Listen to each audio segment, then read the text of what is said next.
আজকের রেসিপির নাম ভেটকি মাছের চপ। নিয়ে নেবো রসুন কুচি, আদা কুচি, পেঁয়াজ কুচি, লঙ্কা কুচি। আদা কুচিটাকে আগে দিয়ে দিলাম, তারপরে রসুন কুচি দিয়ে দিলাম তেলে। একটু ভাজা, ভাজা হতেই পেঁয়াজ কুচি আবার দিয়ে দিলাম। একটু নাড়াচাড়া করে লাল করে নিতে হবে।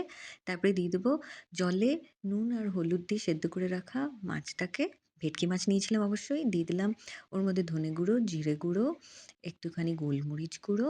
এরপরে দিয়ে দিতে হবে নুন স্বাদ মতন। এরপরে দিয়ে দিতে হবে লাল লঙ্কা গুঁড়ো মানে রেড চিলি পাউডার, দিয়ে দেবো একটা বাটারের কিউব।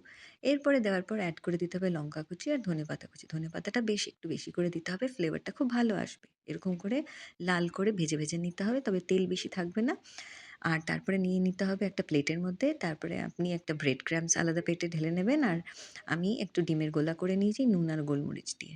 ওটার মধ্যে শেপ করে, করে চপের আমরা ডোবাবো। ডুবিয়ে আমি ব্রেড ক্রাম্বস লাগিয়ে নেবো, নিয়ে ভেজে নেবো। খুব সুন্দর রেসিপি, দারুণ খেতে। প্লিজ আমার চ্যানেলটা সাবস্ক্রাইব করে নেবেন ফার্দার রেসিপির জন্য।